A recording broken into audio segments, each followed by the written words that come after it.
जिस काम के लिए यूएन को उठाना चाहिए था बड़ा कदम, उसके लिए इजराइल भारत से रखता है मदद की उम्मीद। ग्लोबल पॉलिटिक्स में लगातार भारत का बढ़ रहा है कद। दोस्तों, कहने को तो दुनिया की सबसे बड़ी पंचायत है यूएन। इस विशाल संगठन के कई अंग हैं, लेकिन अब ये संस्था नाकाम दिखाई देती है।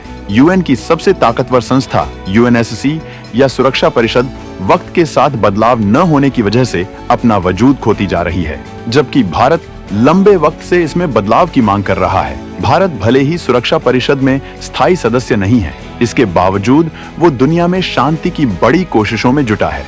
रूस यूक्रेन विवाद से लेकर इजराइल ईरान विवाद में भी भारत से उम्मीद की जा रही है। हिजबुल्लाह चीफ नसरल्लाह की मौत के बाद ईरान के रिएक्शन से बवाल बढ़ गया है और उम्मीद की जा रही है कि इजराइल इसका तगड़ा जवाब देगा, जबकि अमेरिका और ब्रिटेन भी अपनी तैयारियां पूरी कर चुके हैं। एक साथ कई ताकतवर देश मिलकर ईरान पर बड़ा हमला कर सकते हैं, जिसके बाद विवाद बहुत बड़े पैमाने पर बढ़ सकता है। लेकिन ये विवाद भारत के लिए फायदेमंद नहीं है।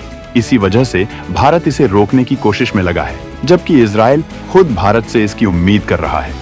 भारत में इजराइल के राजदूत ने कुछ ऐसा ही कहा है। तो आइए जानते हैं कि भारत किस तरह इस विवाद को शांत कराने में बड़ा रोल निभा सकता है।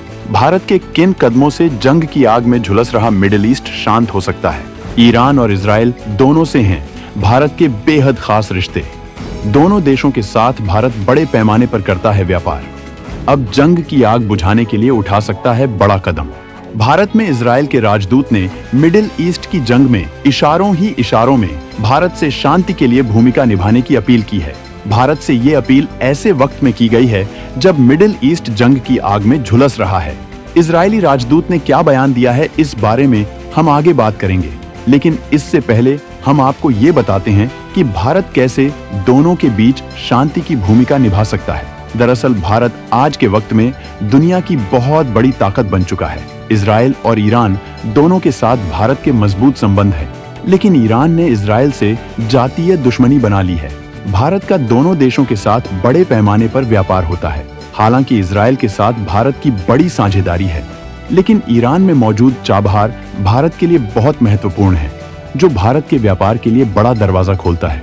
भारत ने बड़ी जद्दोजहद के बाद ईरान के इस बंदरगाह में अपना कब्जा जमाया था, यहाँ तक कि इसके लिए अमेरिका से भी तनातनी मोल ली। बाद में अमेरिका ने भारत की मांगे मान ली थी, जबकि इजराइल भारत का बहुत पुराना सहयोगी है। भारत संकट के इन हालातों में इजराइल की सीक्रेटली मदद कर रहा है। वहीं ईरान ब्रिक्स का भी सदस्य बन चुका है, जिसके लिए ईरानी नेतृत्व ने पीएम मोदी से खास अपील की थी। ईरान भारत के साथ मिलकर अपनी इकोनॉमी को मजबूत करना चाहता है, क्योंकि अमेरिका के लगाए प्रतिबंधों ने ईरान की कमर पहले ही तोड़ दी है। रूस भी ईरान के साथ खड़ा हुआ है। वो लगातार अमेरिका के खिलाफ अपना खेमा मजबूत बनाने में लगा है। इजराइल और भारत के बीच भी साझेदारी बढ़ती ही जा रही है। वो भारत को सुरक्षा से लेकर तकनीक के मामले में भारी मदद करता है, जबकि कई अंतर्राष्ट्रीय मामलों में भी वो भारत को समर्थन देता है। मतलब भारत का जलजला दोनों पक्ष में है। इजराइल ने ईरान के साथ जंग में ये हालत पैदा कर दिए हैं कि अब तमाम महाशक्तियां इजराइल के पक्ष में आ चुकी हैं। G7 के सदस्य देश ईरान पर बैन की तैयारी कर रहे हैं, जबकि पहले भी उस पर बैन लगाया जा चुका है। अब नए प्रतिबंध लगाए जाएंगे। ऐसा कदम रूस के खिलाफ भी उठाया जा चुका है, लेकिन रूस फिर भी बहुत बड़ी ताकत है। इस वजह से वो इस बैन को झेल गया है, लेकिन ईरान तो पहले ही आर्थिक बदहाली से गुजर रहा है। ऐसे में नए प्रतिबंध उसे तबाह कर देंगे। इस वजह से वो भी चाहेगा कि बवाल को रोका जा सके। ऐसे में भारत मध्यस्थता की भूमिका निभा सकता है, जिसके बाद जंग तो खैर फिर भी होगी, क्योंकि इजराइल और ईरान की अपनी मजबूरी भी है। इसके लिए दोनों अपनी ताकत दिखाने की कोशिश करेंगे। खुमैनी को दुनिया के बीच अपनी ताकत दिखानी है। शियाओं को ये एहसास दिलाना है कि वो अभी भी ताकतवर है, जबकि इजराइल को अपने लोगों की सुरक्षा करनी है और अपने दुश्मन को सबक सिखाना है। लेकिन भारत अपनी भूमिका निभा के इस जंग के खतरों को कम कर सकता है, जिससे ये जल्द ही एक समझौते के साथ खत्म हो सकती है। हालांकि इसके बाद भी ईरान को तमाम शर्तों को मानते हुए अपने न्यूक्लियर प्रोग्राम को रोकना होगा। भारत रूस यूक्रेन जंग में भी शांति के लिए काम कर रहा है। इस लिहाज से रूस भी भारत को इस मामले में मदद दे सकता है। इसी वजह से इजराइल भारत से इनडायरेक्टली अपील कर रहा है, क्योंकि जंग की वजह से उस पर आर्थिक दबाव बढ़ रहा है। इजरायली राजदूत रूबेन अजार ने कहा, भारत खुद करेगा फैसला, चुनौती देते हुए कहा कि दुनिया में या तो इजराइल रहेगा या ईरान। भारत में इजराइल के राजदूत रूबेन अजार ने शांति के लिए भारत को खुद ही फैसला लेने को कहा है, जबकि ईरान के लिए खास मैसेज दिया है। इजरायली राजदूत ने साफ किया है कि उनकी दुश्मनी ईरान से नहीं है, बल्कि उनकी दुश्मनी ईरान के लीडरशिप से है। ईरान के साथ इजराइल की तनातनी बढ़ने की वजह ईरान की तरफ से इजराइल में किया गया मिसाइल अटैक है। ईरान ने इजराइल पर 181 बैलिस्टिक मिसाइलों से हमला किया था, जिनमें से हर एक मिसाइल 700 से 1000 किलोग्राम के हथियार से लैस थी, जो कि पूरी बिल्डिंगों को तबाह कर सकता है। हालांकि इजराइल के ताकतवर डिफेंस सिस्टम ने इन हमलों को नाकाम कर दिया है।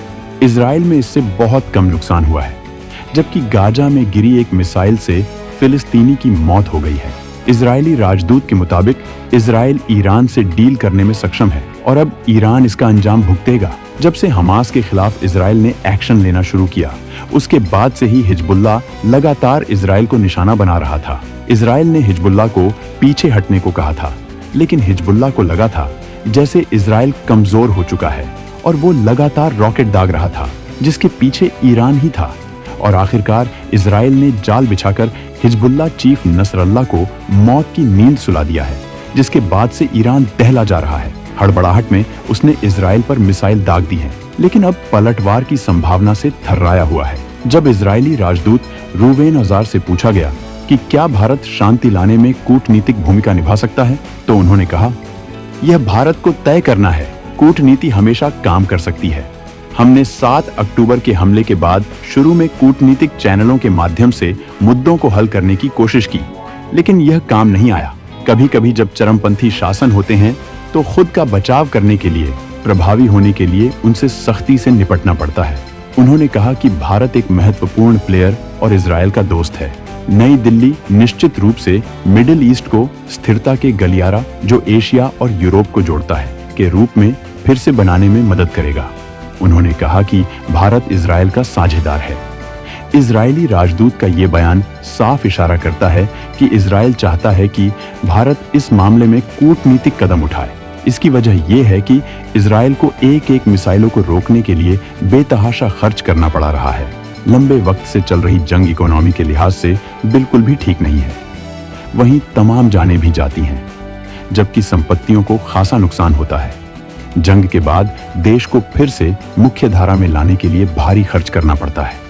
इजराइल हालांकि अपने दुश्मनों से निपटने के लिए दुनिया में जाना जाता है, लेकिन फिर भी अब वो चाहता है कि इस लंबी जंग को रोका जाए, इसे और ज्यादा न बढ़ाया जाए, जिससे वो मिडिल ईस्ट के तमाम देशों के साथ मिलकर अपनी अर्थव्यवस्था को मजबूत बनाए और इजराइल में खुशहाली का माहौल पैदा हो, जो लगातार चलने वाली जंग में उलझ कर रह गया है। तो दोस्तों, भारत किस तरह के कदम बढ़ा सकता है, इस बारे में अपने विचार जरूर बताएं।